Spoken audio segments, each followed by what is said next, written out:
اللہ تبارک و تعالیٰ نے دعوت کے کام میں ایسی برکت فرمائی ہے کہ عمومی اعتبار سے جب ہم مساجد میں دیکھتے ہیں تو درس کرنے والوں کا طبقہ اور مشورے کے لیے جمع ہونے والوں کا، روزانہ کی فکروں میں بیٹھنے والوں کا ایک مخصوص طبقہ نظر آتا ہے کہ پر فلاں برس سے فلاں مسجد میں فلاں فلاں ذاتی کام ہے۔ اور عجیب بات یہ ہے کہ دیکھتے دیکھتے کام اتنا پھیل رہا ہے کہ اس کی وسعت کا اندازہ لگانا مشکل ہے۔ ہم سننے والے دیکھنے میں وہی ہیں لیکن یہ غیر معمولی پھیلاؤ ہے۔ علماء نے لکھا ہے کہ دین کا کام جو ہوتا ہے اس کی بڑھوتری ایسے ہی ہوتی ہے جیسے بچے کی بڑھوتری ہوتی ہے۔ روزانہ آپ بچے کو دیکھیں گے کہ وہ کتنا بڑھ رہا ہے تو آپ اس کو محسوس نہیں کریں گے۔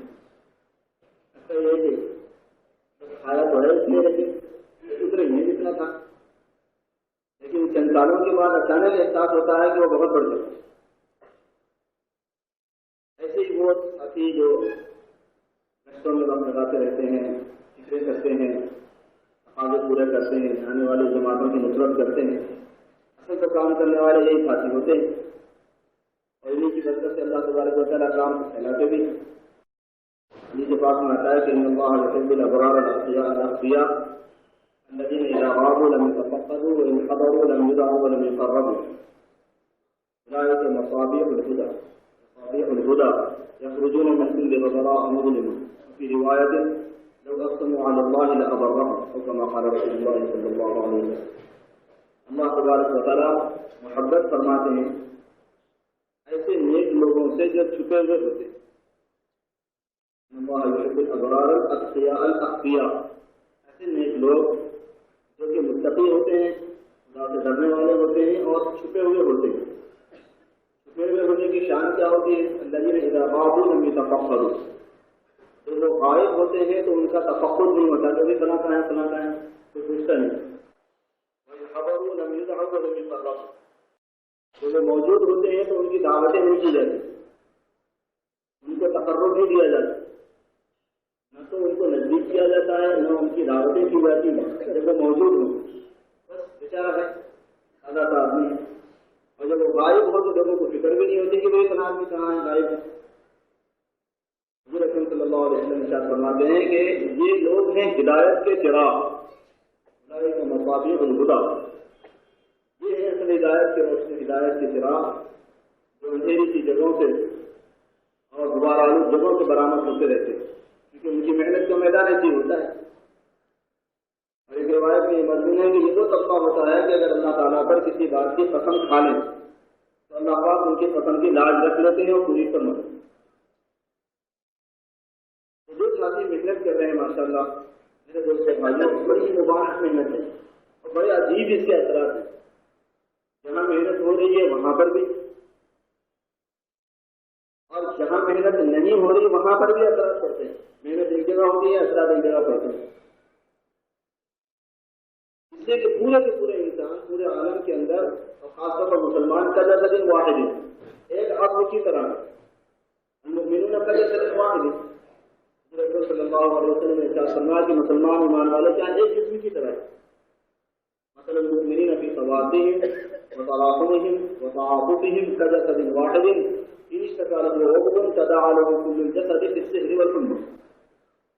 مسلمانوں کی مثال آپس میں ایک دوسرے سے محبت کرنے میں اور ایک دوسرے کے لیے نرم ہونے میں، ایک دوسرے کے لیے مہربانی کرنے میں، شفقت کرنے میں اور ایک دوسرے پر رحم کرنے میں ایک جسم کی طرح ہے۔ اگر جسم کے کسی عضو کے اندر تکلیف ہوتی ہے تو سارا جسم بخار میں اور جاگنے میں شریک ہو جاتا ہے۔ ہاتھ میں تکلیف ہے اور بخار آ گیا ہے تو پیر یہ نہیں کہتا کہ میاں تجھے بخار آیا ہے میں سو رہا ہوں، پورا جسم بخار میں شریک ہو جاتا ہے اور پورا جسم جاگنے میں شریک ہو جاتا ہے۔ اور اسی وجہ سے مسلمان بھائی کے جب مجموعی کوئی کام کرتے ہیں تو پورے جسم پر اس کا اثر پڑتا ہے، کیونکہ پورے مسلمان ایک ہی جسم ہے۔ المؤمنون کالبنیان یشد بعضہ بعضا، ایمان والے عمارت کی طرح سے ہیں، جیسے عمارت کی ایک اینٹ دوسری تقویت کا اور مضبوطی کا باعث ہے کہ ایمان والا ایک دوسرے کے لیے تقویت اور مضبوطی کا باعث ہوتا ہے. یہ وجہ ہے کہ مسلمانوں کے اندر اجتماعی طور پر اگر برائی ہو تو وہ برائی کی نحوست بھی سب پر پڑتی ہے، سب متاثر ہوتے ہیں. برائی عام ہو جائے گی، بے حیائی عام ہو جائے گی، بے حدگی عام ہو جائے گی، فحش عام ہو جائے گا. اس کی وجہ سے اللہ تبارک و تعالیٰ کی طرف سے جو پکڑ آئے گی، جو گرفت آئے گی، کیونکہ مسلمانوں پر پکڑ آئے گی ایسا کرنے سے. غیر مسلم پر آنا ضروری نہیں ہے. بھی پکڑ تو سب کی آئے گی، لیکن غیر مسلم بے ایمانوں کے ساتھ اور ایمان والوں کے ساتھ اللہ تبارک و تعالیٰ کی سنت شریفہ الگ الگ ہے. کیونکہ ایمان والوں سے اللہ پاک محبت فرماتے ہیں تو نہیں چاہتے کہ اس کا بوجھ آخرت میں اس کے سر پر رہے زیادہ سے، چاہتے ہیں کہ یہی وہ نمٹ جائے. اور بے ایمان کے جن کے اللہ پاک محبت نہیں فرماتے تو چاہتے یہ ہیں کہ زیادہ سے زیادہ بوجھ لاد کے آئے وہاں اور صحیح معنی میں عذاب کا مزہ چکھے. کیونکہ عذاب کا مزہ صحیح معنی میں وہ آخرت میں چکھا جا سکے گا، دنیا میں نہیں ہو سکتا. جیسے راحت کا مزہ لذت ہے وہ صحیح معنی میں آخرت میں چکھی جا سکتی ہے، دنیا میں نہیں ہو سکتی. دنیا کی کوئی لذت ایسی نہیں جس میں کوئی نہ کوئی مصیبت پھنسی بھی نہ ہو، اور دنیا کی کوئی تکلیف ایسی نہیں جس میں کوئی نہ کوئی راحت ہو. آدمی بیمار پڑ جاتا ہے، بخار ہو جاتا ہے، کوئی اور عارضہ ہو جاتا ہے، دواخانے میں شریک کر دیا جاتا ہے. وہاں جانے کے بعد ایک نرسی ہاتھ پہ، ایک کام کرنے والا وہ ہاتھ پہ، رشتے دار بھی ہیں، جوس بنا کے کھلایا جا رہا ہے، کھانا کھلایا جا رہا ہے، کوئی ہاتھ کوئی بٹھانے کو تیار ہے، کوئی پانی پلانے کو تیار ہے، کوئی پاخانہ کرانے کو تیار ہے. اس کی خدمت ہو رہی ہے. مصیبت میں بھی 50 کی راحت ہے، گھر میں کون کر رہا تھا اتنی خدمت. یہاں کی مصیبت میں بھی راحت ہے اور یہاں کی راحت میں بھی مصیبت ہے. کھانا آدمی کھاتا ہے بڑے آئے سے، بڑے مزے سے، کتنی مشقت اٹھانا پڑتا ہے. ایمان والوں کے ساتھ اللہ پاک کا ضابطہ یہ ہے کہ اگر ایمان والے اس دنیا میں حضور پاک صلی اللہ علیہ وسلم والی لائی ہوئی مبارک زندگی کو نہیں اپنائیں گے تو ان کے سر پہ دھبے پڑیں گے، اور اس وقت تک پڑیں گے جب تک کہ وہ گزریں گے. اور بے ایمان جتنی زیادہ بے حدگی میں اور فحاشی میں اور عیاشی میں بڑھتے چلے جائیں گے ان کو دھیرے دھیرے دی جائے گی. اور جب ان کو پکڑا جائے گا تو ایک ساتھ پکڑا جائے گا. یہ اللہ پاک کا الگ الگ ضابطہ ہے. بلکہ قرآن کریم نے اس بات کو سمجھا دیا سارے مسلمانوں کو کہ وہ تو تمہارے خاطر سے ہم ان کو تھوڑا کم دے رہے ہیں. آج دنیا پریشان ہے اور سارے مسلمان بھی، بہت سے مسلمان بھی حیرت میں ہیں کہ بھائی ہم مسلمان، ہم حضور کی امت، ہمارے حضور آخری نبی، سب سے بڑے نبی، ہم آپ کی اتباع کرنے والے، اور آج ہمیں ہر اعتبار سے پیٹا جا رہا ہے، ٹوٹا جا رہا ہے، محروم کیا جا رہا ہے، ہر جگہ ہم پسماندہ ہیں. اور دیکھو بے ایمانوں کو دیکھو، چاہے وہ بے ایمان غیر مسلم ہو، یہود ہو، نصارہ ہو، کوئی ہو، مزے کر رہے ہیں. ان کے ملکوں کو دیکھو، ان کے شہروں کو دیکھو، ان کے مکانوں کو دیکھو، ان کی دکانوں کو دیکھو، ان کے اسباب عائش کو دیکھو. لوگ یہ سمجھ رہے ہیں کہ یہ کیا ہو رہا ہے. اور بہت جگہ پر لوگوں کو اس میں غلط فہمی ہے، بہت جگہ پر لوگوں کو غلط فہمی ہے کہ یہ کیا ہو رہا ہے. مسئلہ قانون ہے، اس بات کی وضاحت کروا دی ایک جگہ پر کہ ولولا ان يكون الناس امة واحدة لجعلنا لمن يكفر بالرحمن لبيوتهم سقفا من فضة ومعارج عليها يظهرون ولبيوتهم ابوابا وسررا عليها يتكئون وزخرفا وإن كل ذلك لما متاع الحياة الدنيا والآخرة عند ربك للمتقين. اگر یہ بات نہ ہوتی کہ سارے ہی لوگ ایک جیسے ہو جاتے، اگر یہ اندیشہ نہ ہوتا، یہ بات تجیبی نہ ہوتی کہ سارے ہی لوگ ایک جیسے ہو جاتے، تو پھر جو رحمان کے ساتھ کفر کرنے والے لوگ ہیں، لجعلنا لمن يكفر بالرحمن، کر دیتے ہم ان لوگوں کے لیے جو رحمان کے ساتھ میں کفر کرتے ہیں، کیا کر دیتے؟ لبیوتہم سقفا من فضة، ان کے گھروں کی چھتوں کو چاندی کا، ان کے گھروں کی چھتیں جو ہیں وہ چاندی کی ہوتی، سیمنٹ کے وہ لوگ چھت نہیں ڈالا کرتے، چاندی پگھلا کے چھت ڈالا کرتے. قرآن کا بیان ہے، قرآن سے زیادہ سچی بات کسی اور جگہ ہے نہیں. من اصدق من اللہ قیلا، اللہ سے زیادہ سچ بولنے والا اور کون ہے؟ اور یہ اللہ کا کلام ہے. لوہے کی سلاخیں جمع کے اور اس پر یہ سیمنٹ بھگا کے، کنکر بھگا کے نہ ڈالتے لوگ. سیمنٹ چاندی پگھلا کے ڈالتے. لجعلنا لمن يكفر بالرحمن لبيوتهم سقفا من فضة ومعارج، اور صرف چھت ہی نہیں کہ بھائی دیکھنے میں اچھا ہو جائے، چمک رہا ہے تو نہیں، سیڑھیاں بھی ان کی اسی کی ہوتی. ولبيوتهم ابوابا وسررا عليها يتكئون وزخرفا، اور ان کے مکانات کے جو دروازے ہوتے اور ان کی جو کھڑکیاں ہوتی اور ان کی جو مسیریاں ہوتی وہ سونے کی ہوتی. شورا میں 25 بارے میں ہے. مگر یہ ایسا نہیں ہو اس لیے نہیں ہو رہا ہے کہ لوگ سوچتے کہ یار سونا چاندی ہونا ہے تو ایمان ہی چھوڑ دو. لوگ اپنے ایمان کو بیچ ڈالتے, ایمان سے محروم ہو جاتے, ہمیشہ ہمیشہ کے اللہ تبارک و تعالیٰ کی رحمت کے خزانے سے کٹ جاتے. اس لیے اللہ تبارک و تعالیٰ نے بے ایمانوں کو اتنا زیادہ نہیں دیا کہ ایمان والوں کو ایمان پر امتحان دینا اور جمنا مشکل ہو جائے. اب جو دیا ہے وہ اتنا ہے کہ بھائی تم کو بھی تو بھوکا نہیں رکھا نا. اگر ان کو کچھ زیادہ مل گیا تو تم کی اتنی زیادہ پریشانی کی کیا بات ہے. تم کو بھی تو بھوکا نہیں رکھا ہے تو تم ایمان سے رہو. دیکھو اللہ پاک کی مہربانی ایمان والوں کے ساتھ کتنے وہ کریم ہے اور کتنے وہ مہربان ہے ایمان والوں کے ساتھ کہ ایمان والوں کو اپنے ایمان کو جمنے میں کوئی دشواری نہ ہو اور الجھن نہ ہو, پریشانی نہ ہو. اس لیے اللہ تعالیٰ شان نے ان لوگوں کو جن کو دنیا میں ڈھیل دینا طے کیا گیا ہے ایمان والوں کی خاطر سے زیادہ ڈھیل نہیں دی جا رہی. جبکہ دی جا رہی ہے لیکن اتنی نہیں جتنی اللہ پاک اگر ایمان والوں کی رعایت نہ فرماتے تو دینے کا ارادہ ہے. قرآن پاک کی آیت سے یہ مضمون نکل رہا ہے.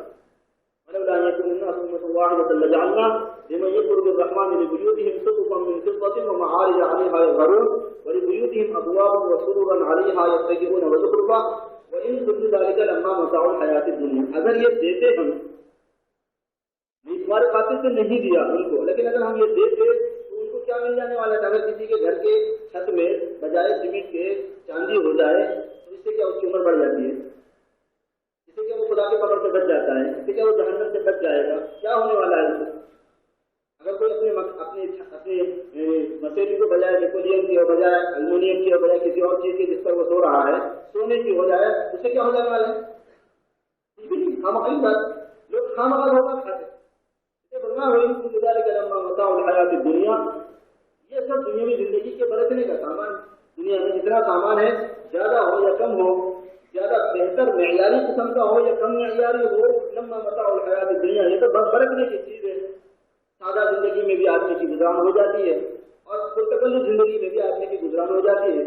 جو سادہ ہے وہ بھی راحت پا لیتا ہے اور تھوڑی بہت تکلیف اٹھا لیتا ہے, اور جو مستقل زندگی گزارتا ہے وہ بھی تھوڑی راحت پا لیتا ہے اور وہ بھی تکلیف اٹھاتا ہے. جو مستقل زندگی میں ہے اس کو تکلیف نہیں ہے, اپنے سے زیادہ ہے. جا کے پوچھے دیکھو. اور یہ بھی قرآن پاک کہہ رہا ہے, قرآن کریم میں مضامین اس لیے کھول کھول کے بیان کیے گئے تاکہ آدمی پہلے ذہنی طور پر پوری طرح تیار ہو جائے ایمانی زندگی اور دینی زندگی کے لیے. تعالیٰ تعالیٰ نے فرمایا کہ فلا تعجبک أموالهم وأولادهم إنما يريد الله ليعذبهم بها في الحياة الدنيا وتذهب أنفسهم وهم كافرون. ان کو ان کافروں کے مال اور ان کافروں کی اولاد اور اس میں روز افزونی وہ بڑھتا چلا جا رہا ہے, یہ تم کو تعجب میں نہ ڈالے, حیرت میں نہ ڈالے, تمہاری رال نہ ٹپکے اس بات سے, تم یہ سوچنے میں نہ پڑ جاؤ کہ آخر یہ ہو کیا رہا ہے. یہ اس لیے ہو رہا ہے کہ اللہ تعالیٰ یہ چاہتے ہیں کہ انما یرید اللہ لیعذبهم بها فی الحیاۃ الدنیا. اللہ تعالیٰ تو یہ چاہتے ہیں کہ ان کو سزا دے دنیا میں, آخرت میں سزا دینا تو ہے ہی. تعالیٰ شانہ ان چیزوں کے اضافے سے دنیا میں سزا دینا چاہتے ہیں. یعذبهم فی الحیاۃ الدنیا وتذهب انفسهم وهم کافرون, اور ان کی جان نکلے اس حالت میں کہ وہ کفر پر ہو. یہ چاہتے ہیں اللہ تبارک و تعالیٰ ان سے. اتنا بات کا جملہ تو اتنا سخت ہے میرے دوست بھائیوں کہ اگر وہ ہماری سمجھ میں آ جائے تو آدھا جواب صحیح ہو جاتا, بلکہ پورا صحیح ہو جاتا. یہ جو اللہ پاک فرما رہے ہیں کہ وتذهب انفسهم وهم کافرون, کیونکہ جب مال نہیں ہے آدمی کے پاس تو مال نہیں ہے, تو یہی غم ہے کہ مال نہیں, لیکن جب ہے تو وہ بچے کیسا چوروں سے, قانونی چوروں سے, غیر قانونی چوروں سے, وہ بڑھے کیسا, وہ کام میں کیسا لگے, اس کی حفاظت کیسے ہو, اس کی ترقی پر چاہے سو جھمیلے اس کے جتنا پڑ جائے اتنی زیادہ پریشانیاں ہیں. اس کی بڑھوتری کی فکر, اس کی حفاظت کی فکر, اس کے بچاؤ کی فکر, اس کی چوری سے ضائع ہو جانے کی, کسی اور طریقے سے ضائع ہو جانے کی, دشمنوں سے بچاؤ کی, حاصلوں سے بچاؤ کی, بچاتا اس کے ساتھ میں فکریں لگی ہوئی ہوتی ہیں. ایک غم ہوتا ہے جو آدمی کو کھاتا رہتا ہے, اور مزید مصیبت اس پر یہ ہوتی ہے کہ وہ اتنا الجھا لیتا ہے اپنے ساتھ کاروبار کا پھیلاؤ. محمد مرزا رحمۃ اللہ علیہ فرمایا کرتے تھے نا کہ کاروبار کیا ہے, وہ پیٹ کی خوشبو ہے. بظاہر یہ ہے کہ کھجاتے جاؤ تو مزہ آتے جاتا, لیکن وہ بڑھتے بھی جاتی ہے خوشبو, کیونکہ کھجلی کو آپ جتنا کھجائیں گے وہ بڑھتی چلی جائے گی.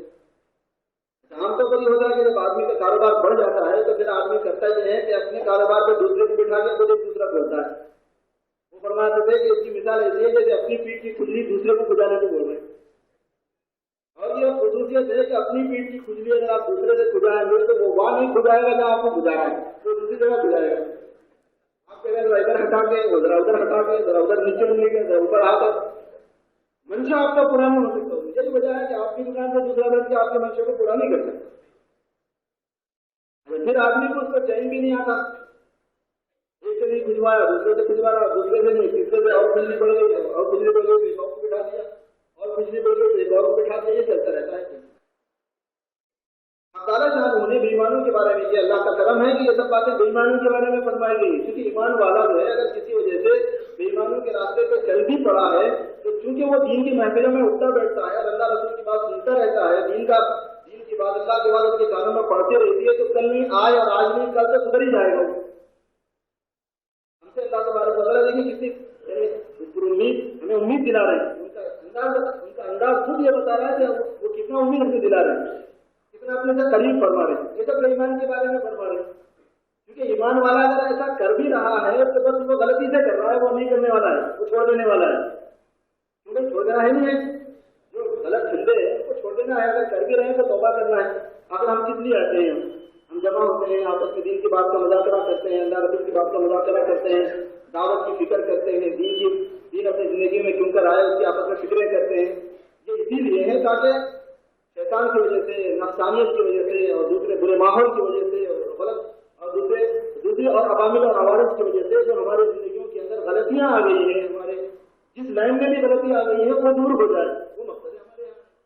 اللہ تعالیٰ صاحب فرما رہے ہیں کہ مشرکین کے بارے میں, کفار کے بارے میں, کہ ان کو جو مال ہم دے رہے ہیں اور کاروبار کی وسعت جو ان کو دے رہے ہیں, دنیا کے پھیلاؤ جو ان کو مل رہا ہے, یہ اس لیے ہے کہ وقت حقاً کافرون, اتنی بڑی سزا ہے.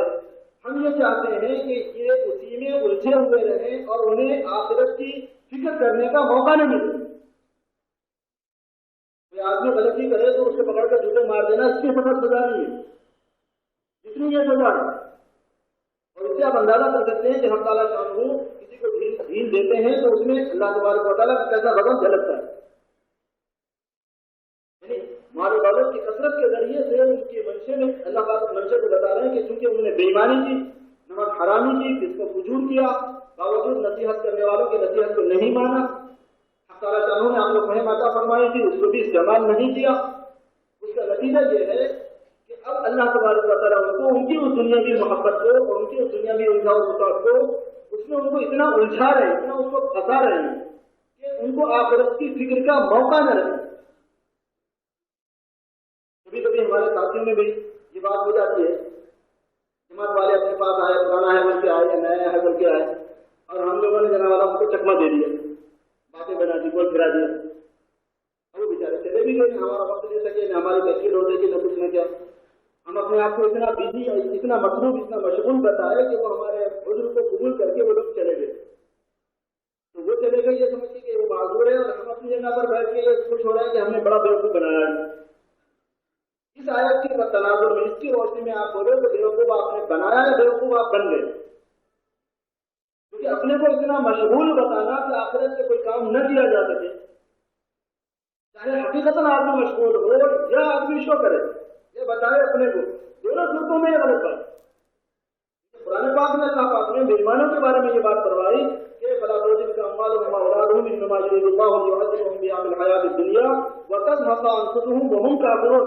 اللہ تعالیٰ یہ چاہتے ہیں کہ ان کو دنیا کی زندگی میں بھی عذاب دیں, آخرت میں تو ہوگا ہی, اور یہ ہے کہ جان ان کی نکلے کفر کی حالت میں کہ ایمان کے اوپر رہنے اور سوچنے اور ایمان اختیار کرنے کا, اس کے بارے میں کوئی سوچ بچار کا موقع ان کو نہ ملے. اسی الجھاؤ کے اندر موت کا پروانہ ہے, تاکہ جب وہاں جائیں تو سیدھے جہنم میں چلے جائیں. آپ اندازہ لگائیں. اس لیے اللہ تبارک و تعالیٰ نے ایک کسی کو غریب نظام دعوت کے ذریعے سے چلا دیا میرے دوستوں بھائیوں, کہ دیکھنے کے اعتبار سے کام ایسے معلوم ہوتا ہے کہ بہت محدود پیمانے میں بہت اعتبار سے ہو رہا ہے, لیکن یہ کہ اس کے برکات اتنے ہیں اور اس کی وسعت اتنی ہے, اس کی ترقی اتنی زیادہ ہے کہ آپ 10 سال پہلے جہاں جہاں کام ہو رہا ہے اس کے آپ حالات کا مطالعہ کیجیے، جائزہ لیجیے، اور 10 سال کے بعد دیکھیے زمین آسمان کا فرق ہے۔ میں جب امریکہ ہمارا جماعت میں جانا ہوا تھا اس وقت کے جو حالات تھے اور اب جناب 10-12 سال کے بعد میں جو حالات ہیں، دیکھنے میں ایسا لگتا ہے کہ وہی مسجد ہے، وہی 5-6 آدمی گشت کے لیے بیٹھے ہوئے ہیں، سواری اجتماع کے لیے، دوڑ کے گشت کے لیے، اور جناب کوئی خاص کام نہیں ہے، لیکن اتنا بڑا فرق اور ایسا نمایاں تبدیلی اللہ پاک نے سارے عالم کے اندر فرما دی کر رہے ہیں، اندازہ نہیں کر سکتے۔ پتہ نہیں کن کن کی اور کہاں کہاں کی محنتوں کا اثر کہاں کہاں پڑ رہا ہے۔ میں یہ یاد کر رہا تھا کہ کیونکہ پورے کے پورے مسلمان جیسے جو واحد کی طرح سے ہیں، تو ان کے بارے میں ہونے والی دینی لین کی محنتوں کا اثر بھی عالمی پیمانے پر پڑے گا، جو اجتماعی ہوگی، اور دنیاوی لین کی محنتیں اور جو برائیاں ہوں گی ان کا اثر بھی عالمی پیمانے پر پڑے گا، جو کہ اجتماعی ہوگی۔ اجتماعی بے حیائی بے حجگی جو ہوگی وہ بھی عالمی پیمانے پر متاثر کرے گی۔ یہی وجہ ہے کہ مسلمان جگہ جگہ پٹ رہے ہیں، جگہ جگہ اللہ تبارک و تعالیٰ کی طرف سے پٹائی ہو رہی ہے، اور یہ بات اسی پر چلی تھی کہ اللہ پاک کی عادت ہمارے بارے میں یہ ہے، مسلمانوں کے بارے میں یہ ہے کہ اگر وہ غلطی کریں گے تو ان کو جلدی سزا دی جائے گی۔ ظاہر الفساد فی البر والبحر بما کسبت ایدی الناس لیذیقہم بعض الذی عملوا ولعلہم یرجعون۔ بر و بحر کے اندر جو فساد آ گیا لوگوں کے اعمال کی وجہ سے، وہ اس لیے تاکہ لوگ اپنے بعض اعمال کا مزہ چکھ لیں اور تاکہ وہ اللہ کی طرف متوجہ ہو جائیں۔ تھوڑا سا تو مزہ معلوم ہو جائے کہ وہ کر کیا رہے ہیں، کیونکہ ان کو معلوم نہیں کہ ہمارے جو اعمال ہیں ان کا یہ رزلٹ ہے، یہ نتیجہ ہے، یہ ان کو معلوم نہیں ہے۔ اللہ پاک اس کی سزا دے کے یہ بتا دیں کہ جو تم عمل کر رہے ہیں وہ اس کا یہ انجام ہونے والا ہے جسے تم دیکھ لو۔ ولعلہم یرجعون، جیسے ہی لوگوں کو پتہ چل جائے تو وہ رجوع کرنے وہ لوٹ جائیں۔ اس لیے اللہ تبارک و تعالیٰ دنیا کے اندر تبدیلی لاتا ہے۔ جو دین کی محنتیں ہو رہی ہیں اس کے اثرات بھی اللہ تعالیٰ جل جلالہ والوں اپنے طور پر ایسے ظاہر فرما رہے ہیں، حیرت ہوتی۔ ہم جب 85 میں جانا ہوا تھا تو اگر 15-20 آدمی، 25 آدمی، 30 آدمی، 40 آدمی ہفتے میں ایک مرتبہ کہیں جڑ گئے، ایسا لگتا تھا کہ ماشاء اللہ اچھی خاصی کافی لوگ جمع ہوئے۔ ایک تو اپنا ہندوستان کا ماحول ہے، پاکستان کا ماحول، اور دوسرا ماحول ہے دوسرے ملکوں، اور ایک یہ کہ یورپی ممالک کا ماحول ہے، 10-10 میل پہ، 15-15 میل پہ، 20-20 میل پہ لوگ رہنے والے لوگ ہیں۔ وہ جمع ہو جائے، 15-20 آدمی جمع ہو جائے تو لگتا ہے تھا کہ بہت لوگ جمع ہو گئے، لیکن انہی محنتوں کو اللہ پاک نے کیسی برکت عطا فرمائی اس محنت میں، اس کے اثرات میں۔ اب صورت حال یہ ہے کہ ایک ایک مسجد میں جمعہ کے دن 1000 1200 آدمی آسانی جاتے ہیں، اور عام نمازوں کے اندر 50 60 70 100 150 200 تک آتے ہیں مساجد کے۔ اس وقت حال ہوتا ہے کہ 1-2 مسجدیں تھیں صرف پورے شکاگو کے اندر، اور اب یہ ہے کہ 60 سے زیادہ مسجدیں ہوں گی۔ یہ کہاں سے ہو رہی تبدیلی؟ یہ کہاں سے آ رہی ہے؟ یہ تبدیلی کہاں سے آ رہی ہے؟ دھیرے دھیرے دھیرے دھیرے، اور رجوع لوگوں کا دین کی طرف رجوع، توجہ۔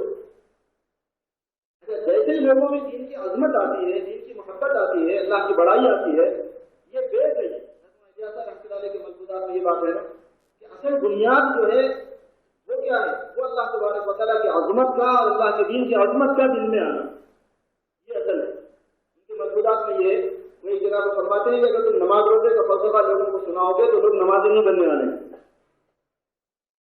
نماز کی فلسفی اور اس کی معقولیت اور اس کی وجوہات اور اس کی باریکیاں یہ لوگوں کو سناؤ گے، یہ مطلب نہیں ہے کہ اس کو نہیں سنانا، مطلب یہ ہے کہ اس کو سنا کے لوگوں کو نمازی بننے کی خواہش کرنا یہ فضول ہے، یہ نہیں ہوگا۔ یہ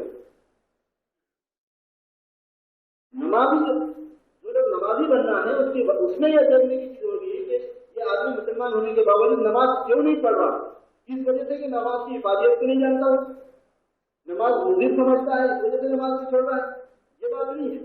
وہ فرما ان کے ملفوظات میں مضمون ہے کہ تم اللہ کی عظمت لوگوں کے سامنے بیان کرو، اللہ کے دین کی عظمت لوگوں کے سامنے لاؤ۔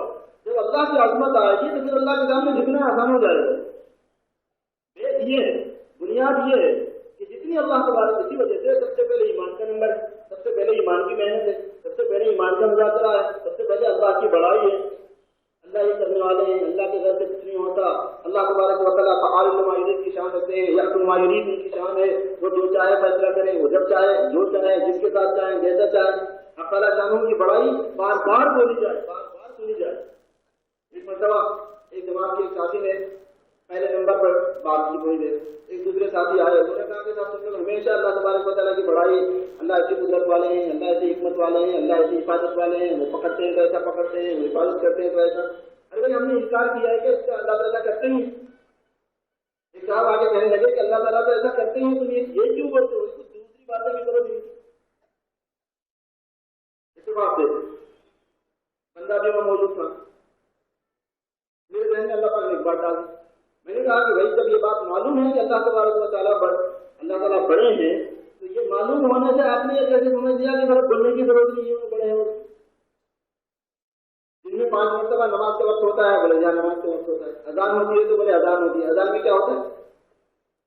سب سے پہلے اذان میں کیا ہوتا ہے؟ اللہ اکبر اللہ اکبر. اللہ بڑے ہیں، اللہ بڑے ہیں، اللہ سب سے بڑے ہیں، اللہ ایک ہوگا بھی نہیں. اگر یہ معلوم ہے مسلمان کو کہ اللہ بڑے ہیں تو پھر یہ دن میں 5 مرتبہ کیا ہے؟ اللہ اکبر اللہ اکبر. معلوم یہ ہوا کہ معلوم ہے بول کے تو مذاکرہ کرنا ہے تاکہ اللہ پاک کی بڑائی اور عظمت دل میں ایسی آ جائے کہ ان کے سوا کو اپنے دل سے نکالنا اور اللہ کے سامنے جھکنا اور اللہ کے حکم کو خوش دلی کے ساتھ مستقبل کے ساتھ پوری طرح قبول کرنا ایک آدمی کے لیے آسان ہو جائے. حضرت یوسف رحمۃ اللہ علیہ کی تفسیر میں یہ مضمون ہے ایک جگہ پر فرماتے ہیں کہ چونکہ انسان جن چیزوں سے دنیا میں فائدہ اٹھاتا ہے اس کی بنیادیں چار ہیں. یا تو یہ الگ الگ ہے یا پھر ان سے ملی ہوئی چیزیں جن چیزوں سے ہم فائدہ اٹھاتے ہیں وہ ان عناصر افرادی سے متعلق ہیں. یا یہ الگ الگ ہونے کی جگہ سے ہوا سے آپ فائدہ اٹھاتے ہیں، آگ سے آپ فائدہ اٹھاتے ہیں، پانی سے آپ فائدہ اٹھاتے ہیں، مٹی سے آپ فائدہ اٹھاتے ہیں، یا پھر ان سے مشترکات مجموعہ ان کے مجموعے سے جو چیز بنی ہوئی ہے لکڑی ہو یا پتھر ہو یا جمادات ہو نباتات ہو حیوانات ہو کچھ بھی ہو ان کا مجموعہ ان سے آپ فائدہ اٹھاتا ہے. اعلیٰ شاعروں نے اذان میں یہ بات رکھی ہے کہ 4 مرتبہ مؤذن کے ذریعے سے یہ اعلان کر دیا جاتا ہے کہ اللہ سب سے بڑے ہیں. راکب جو عناصر اربعہ اور ان سے پیدا ہونے والی چیزیں ہیں ان کے بارے میں ایمان والے کا ذہن بالکل فارغ ہو جائے کہ کوئی چیز بھی اللہ سے بڑی نہیں. پھر جب اذان ختم ہوتی ہے پھر اللہ نماز کو آگے شروع سے لے کر آخر تک اللہ اکبر ہے. جب اللہ بڑے ہیں تو بڑائی بیان کرنے ہی بلکہ دعوت کی بنیاد جو ہے نا وہ بڑائی بیان کرنے سے دعوت کی جو شروعات ہے بسم اللہ ہے وہ اللہ کی بڑائی ہے. یا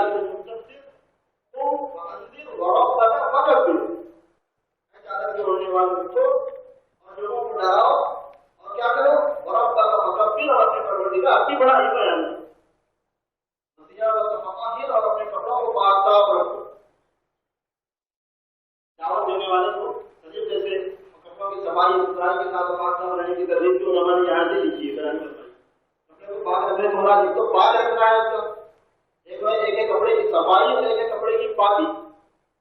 بہت لوگوں کے کپڑے میلے ہوں گے لیکن پاک ہیں. پاک ہونے کے ساتھ ساتھ صاف بھی ہوں نظیف بھی ہوں تو سامنے والے کو اس کا اثر بہت اچھا پڑتا ہے. ہم لوگوں کی بات یہ ہے کہ ہم محنت کرنے میں اتنے مجبور ہو جاتے ہیں کہ اللہ اپنی حالت میں رہے. دیکھنے میں ایسے معلوم ہوتی ہے کہ تو بیچارہ ہوتی جلد کی حالت میں ہے، اس کے بال اترے ہوئے ہیں، اس کے کپڑے اترے ہوئے ہیں، پسینے کی بوجھ سے آ رہی ہے، میلے کپڑے ہو گئے ہیں. سرکار صلی اللہ علیہ وسلم سادے کپڑے پہنتے تھے لیکن انتہائی صاف رہتے. صاف ہونا الگ چیز ہے اور سادے ہونا یعنی سادگی اور صفائی یہ دونوں چیزیں جمع ہوتی ہیں. سادگی کے ساتھ گندگی نہیں جمع. سادگی میں گندگی اگر ہو جائے تو وہ کوڑ بن ہو جاتا ہے. سادگی کے ساتھ صفائی. آپ کے کپڑے انتہائی معمولی ہوتے تھے، آپ کے کپڑوں میں پیغام ہوتے تھے لیکن میلے ہوتے تھے کہ آپ کبھی نہیں ملے. کسی کتاب میں سرکار صلی اللہ علیہ وسلم کے کپڑوں کے بارے میں یہ نہیں لکھا کہ آپ کے کپڑے میلے ہوتے بلکہ آپ کے پاس صفائی کا اتنا اہتمام تھا کہ روزانہ آپ کے اپنے سر میں تیل رکھا کرتے تھے، تیل دربایا کرتے تھے. تو سر میں تیل رکھنے کے لیے ٹوپی اور امامے کو متاثر نہیں ہونے کے لیے مستقل کپڑا سر میں تیل لگانے کے بعد تاکہ ٹوپی میں تیل نہ لگ جائے اور تاکہ امامے میں تیل نہ لگ جائے اس کے لیے کپڑا ہوتا تھا جس کو آپ اپنے سر سے لپیٹ دیا کرتے تھے. اس کے بارے میں یہ روایت کپڑا ایسا لگتا تھا جیسے تیل والے کا کپڑا ہوتا ہے، اتنا زیادہ تیل آپ استعمال کرواتے تھے وہ تاکہ وہ بھی جو ہے متاثر نہ اور ہمارا متاثر ہوتے ہیں. چاہے صاف ستھرے رہتے تھے اس لیے بنوا لیا وسیع پتا ہی صاف بھی رہو صاف بھی رہو. یہ بات اس پر یاد آ گئی کہ دعوت کی جو بنیاد ہے وہ تکبیر سے اللہ تعالیٰ کی عظمت بڑائی کے بیان کرتے ہیں. اللہ جانو کی عظمت کی بڑائی تو جتنی اللہ پاک کی عظمت دین میں آگے چلی جائے گی اور دین کی عظمت دین میں آگے چلی جائے گی اتنی بنیاد دین کی دلوں کے اندر قائم ہونے چلی جائے گی. کیونکہ دین کی جو زمین ہے وہ دل ہے، دین کی جو زمین ہے وہ دل ہے اور دین کا جو بیج ہے وہ عظمت. اتنی عظمت اللہ ٹوٹتی چلی جائے گی، آدمی کا دل قبول کرتا چلا جائے گا، کیا ہو جائے گی؟ اتنی مضبوط دنیا ہوگی کہ تقاضے سامنے آتے چلے جائیں گے۔ تقاضے کیا ہوتے ہیں؟ بنیاد قائم ہوگی تو اوپر سے تقاضے ہوتے ہیں۔ مثلاً یہ کہ 25 آدمی جمع ہو گئے اور سب کے دل میں عظمت آ گئی کہ نماز پڑھنا ہے، نماز پڑھنے کا اس کے لیے مسجد ہونا چاہیے، لیکن مسجدوں کا تقاضا سامنے آ جاتا ہے۔ یہ مزید تقاضا ہوتا ہے، یہ بنیاد کے قائم ہونے کے بعد جو تقاضے مسلمانوں کے لیے سامنے آتے ہیں کرتے ہیں، ہم اپنے گاؤں میں بھی دیکھتے ہیں، جگہوں پر بھی دیکھتے ہیں، آپ ملک میں بھی دیکھتے ہیں، مسلمان کے اندر بھی یہ مسجدیں بڑھتی چلی جا رہی ہیں۔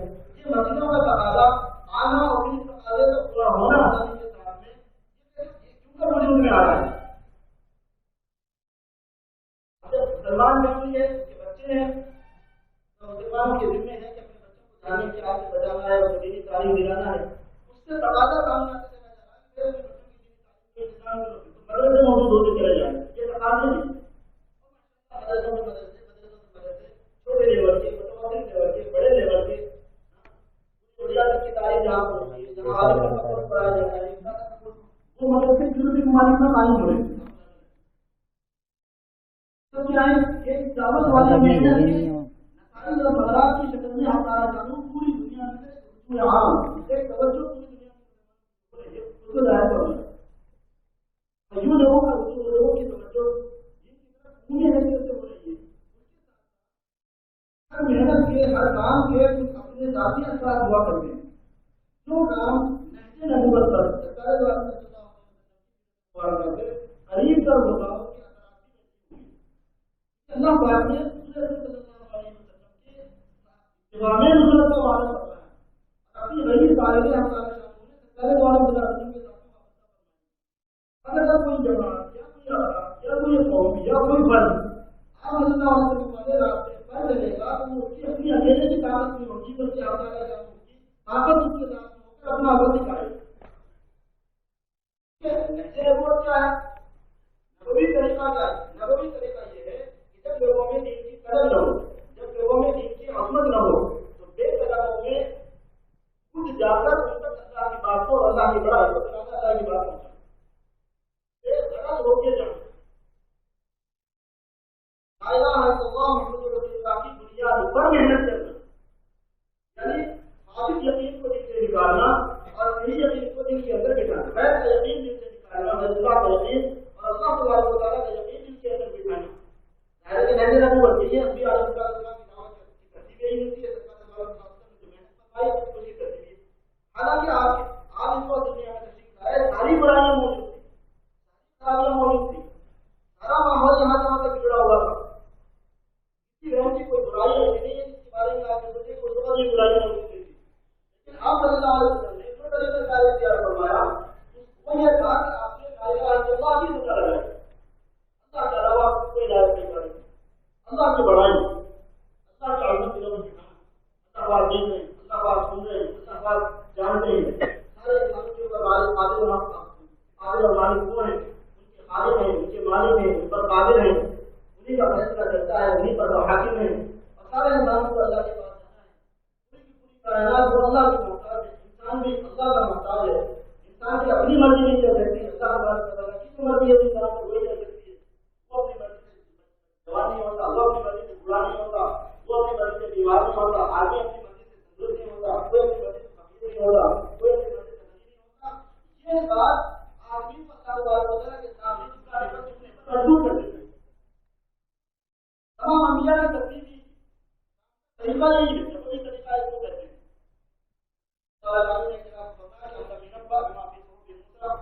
کیا لوگوں کو یہ بات نہیں بتائی گئی کہ موسیٰ کے صحیفوں میں کیا بات تھی؟ موسیٰ علیہ السلام کو صحیفے دیے گئے تھے، اس میں کیا مضمون تھا اس کا نہیں پتا۔ ابراہیم الذی وفا، اور ابراہیم کے صحیفوں میں جو بڑے وفادار تھے، ان کے صحیفوں میں کیا سب کا جان ہے۔ سورہ ابراہیم کی باتیں بھی اس میں ہیں، سورہ موسیٰ کی باتیں بھی اس میں ہیں، سورہ عیسیٰ کی باتیں اس میں ہیں، سورہ پچھلے تمام صحیفوں کی باتیں اس میں، سب کا جان ہے قرآن پاک۔ اس جگہ پر خاص طور پر ابراہیم کی اور سورہ موسیٰ کی کچھ باتیں بیان فرمائی گئی۔ ابراہیم الذی وفا، اللہ تعالی کو واضح چاہے وہ بات کہ ایک آدمی کا بوجھ دوسرا آدمی نہیں اٹھائے، یہ بات ہم نے پہلے کہی، یہ اسی میں جانا چاہتا ہے. اب یہ چاہے گناہ آپ کریں تو دوسرا وہ اپنے سر پہ اٹھا لے، ایسا نہیں ہونے والا. اللہ تعالیٰ کو واضح ہے کہ انسان اتنا واقع اور یہ کہ نہیں ملنے والا ہے انسان کو نظر نہیں تو اس نے کوشش کی. جو کوشش کرے گا وہ پائے گا. اور یہ کہ جو اس کی کوشش ہے اس کو دیکھا جائے گا، یعنی یہ نہیں کہ نظر انداز کیا جائے گا، نظر انداز نہیں کیا جائے گا. جس نے کوشش کی، جیسی کوشش کی اس کو دیکھا جائے گا. محنت کرنے والے، کوشش کرنے والے ہیں، کوئی ان کو دیکھتا بھی نہیں، کسی کو پتا بھی نہیں چلتا، مگر جس کے لیے کوشش ہو رہی ہے وہ دیکھ رہا ہے. اس کا یہ وعدہ ہے کہ وہاں پتا ہے اس کی کوشش کو دیکھا جائے گا، اس کا لحاظ کیا جائے گا. آپ بات کرتے ہیں ایسی مرضیوں میں کرو جہاں پر کوئی پہنچتا نہیں. آپ کہاں پہنچتا نہیں، کس سے مل رہے ہیں، کیسی قربانی کے ساتھ تقاضوں کو معاملات کر رہے ہیں، کیسے مجاہدوں کے ساتھ آپ چل رہے ہیں. دنیا میں کچھ نہیں پتا کہ آپ کی جماعت میں جا رہے ہیں، کس چکر میں جا رہے ہیں. آپ نے نام لکھا رہے ہیں، کن حالات میں لکھا رہے ہیں. آپ اس تقاضوں کو پورا کر رہے ہیں، اپنے ذمہ داروں کی طرف سے آنے والے اس تقاضوں کو پورا کرنے میں آپ سے کیا بیت رہی ہے. ہر کوئی تھوڑی اپنے داستان بناتا ہے، اور اگر کوئی مشورے کی بات رکھتا ہے تو وہ بات کر نہیں سکتا جو اس کے اندر ہے جیسے ہونا چاہیے. ہزارہ جانوں نے کوشش جو ہے نا دیکھی جائے گی.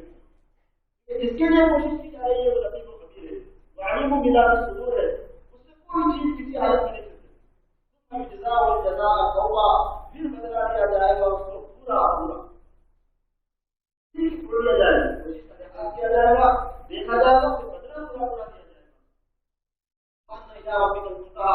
اور یہ بات ہم نے پہلے ہی بتا دی ہے کہ سب کو اللہ کے پاس پہنچنا. اگر لوگوں کو کسی اور ادھر ادھر بھٹک جانے کا موقع ہوتا تو اس کی گنجائش نکل سکتی تھی کہ نہیں یہاں سے جائے آپ سے مار دو. اس کے بعد میں جب وہاں بھیڑ بھاڑ پر ہوگی تو پتا نہیں وہ کدھر ہوگا، کدھر کے اندر ہوگا، دیوار بنا جانا، چاروں سے گھس جانا، اپنا وقت دے کر کسی بھی کر کے اپنے جنت میں چلے جاؤ. ایسا نہیں ہونے والا. نہیں یار اپنے کر سنتا سب کو کرنے کا وہ اپنا اپنا کوئی ہٹاتا ہے، کوئی اللہ ہٹاتا ہے. ہنسنے کے حالات اس کی طرف سے آتے ہیں، چاہے کسی لطیفے کی وجہ سے ہنسے، یا کاروبار کی وجہ سے ہنسے، یا کی وجہ سے ہنسے، یا اولاد بجانے کی وجہ سے ہنسے، مکان بن جانے کی وجہ سے ہنسے. دنیا کی نعمتوں کی بن جانے کے جس خوشی کے جتنے حالات ہیں وہ سارے کے سارے باروں میں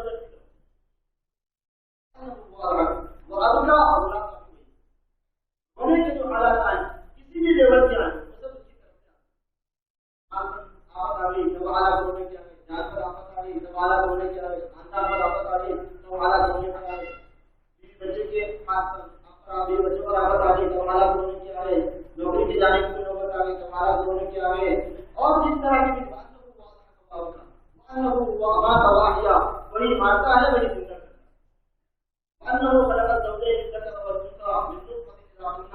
اور وہی دونوں جوڑوں کو